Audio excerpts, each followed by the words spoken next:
Now, budgeting for your glamp site is a little bit like eating Arby's. You might save a little bit in the beginning and think you're gonna get out ahead, but you're gonna be in for a world of pain by the time you actually get done with that and realize how much you really need to spend. Now, while I'm almost done with site number 1, I came in a little bit over budget, but my planning really did help. Let's talk about how you can budget for your glamp site and what are some things you're gonna be expecting to pay. Let's talk about it. Bing bong. Nice flippin' choice. What's up, folks? It's Garrett from the Nice Flippin' Choice channel, back again with another glamping video. Now, the one question I get on every single Reddit, Facebook, TikTok, Instagram, MySpace, whatever social media you're on, was how much did it cost to start your glamping site and build your first geodome? I think this is a good example though to really give you an idea of how much it costs to get a luxury glamping site set up. I've seen different people lowball a ton of times on it. They don't really understand what exactly is gonna go into it when you're trying to get the site prepared really. Now, most YouTubers just show you the highlights and all their wins and how they can spend as little money as possible, and about 90% of the time they're lying. No.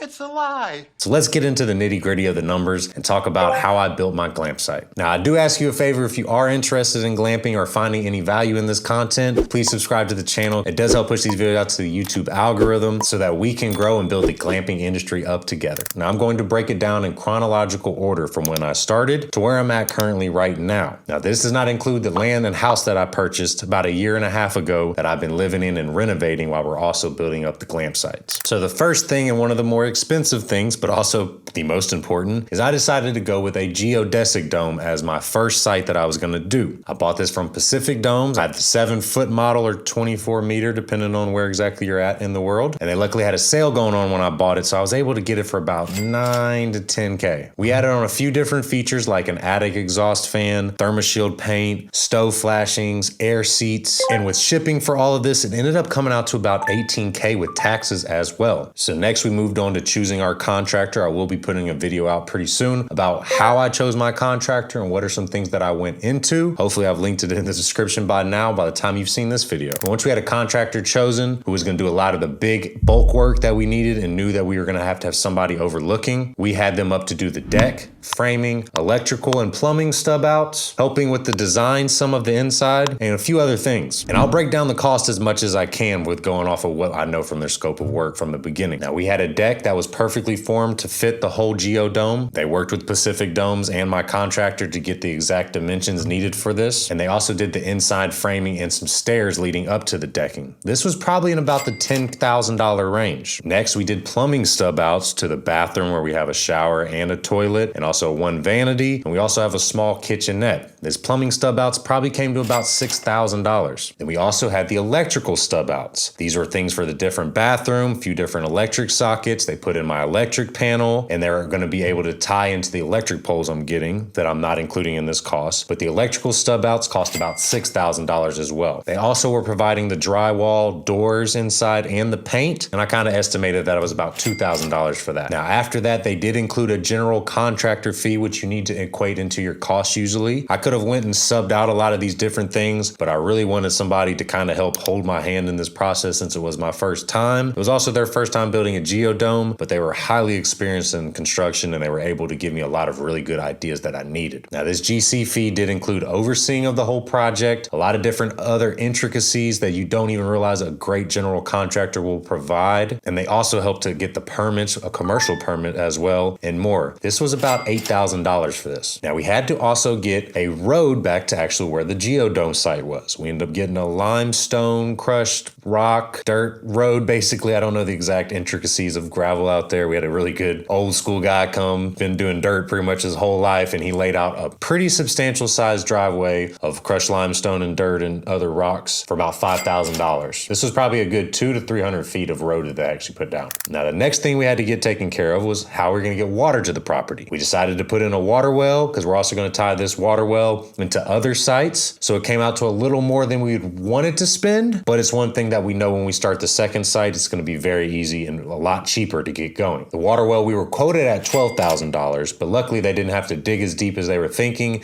and it was only $10,000 including the Dang, I always do that, including the permit and other things like that. Then we get into how we're gonna do our septic. Now our septic, we had to get a design drawn for it, and we also are planning to tie it into the next site as well. So we're going a little bigger than we possibly need to on the first one, but with all these totals coming in, this is gonna be about $10,000. We were only able to get an aerobic spray machine. Our clay and soil out here does not allow for the conventional system, but we'll be able to save some money on the next site because we're not gonna have to put a new septic in, just possibly a pump to help the system along and other things like that. And next, I had to put an electric pole in. Now I have electric up at the house, and the house is at the front of the property. I have about 11 acres on my property. We were getting an electric pole from that pole all the way back to where my property is, and that's probably about 500 feet, and it's gonna cost me $5,000 to get a pole over there, and I actually just paid that today, and it should be coming in this week with the team coming in to do construction for it. It's starting to rack up, as you can see. People that are saying these are $20,000, $30,000 projects are pretty far off unless you're doing something off grid, but let's keep going. Now we had to figure out how we're gonna cool and heat this unit. I didn't get the liner for Pacific Domes, and it's still up for debate if I'm going to buy it soon, because that thing is expensive. It's $18,000 for the liner for my exact unit, and I'm not sure if that's gonna be justified in the cost, but I'm also really concerned about the cooling being down here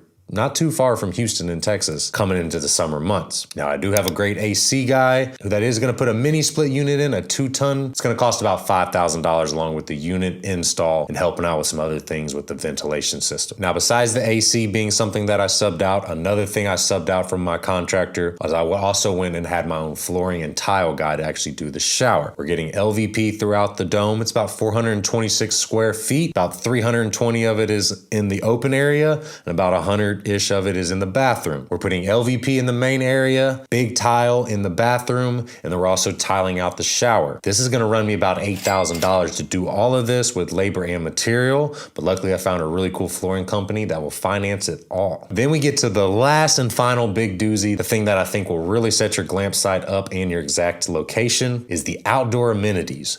We're going to spend about $20,000 on these outdoor amenities between a deck for a hot tub, outdoor cooking area, outdoor sitting area, hammock area, putting green, fire pit, all these other little accoutrements. I love that word. And then the final thing that's pretty much going to wrap all this up is furnishings. Luckily, this is a smaller unit, so the furnishings aren't going to be actually too expensive. It's going to be about $5,000 to furnish this whole place, give or take, a few bucks here and there. That is the one key I've found, is if you are not ready to put in the time, this glamp site is going to be very hard to run at first. It eventually will run itself with the help of others, but when you're coming up in this, you need to be hands-on to be learning what you need to do and what you don't need to do with building these sites and to expand going forward. Now, I bet all y'all want to know exactly what the total is. I'm kind of curious myself, even though I think I kind of know. Let's add it up on my fancy calculator. 10, 10,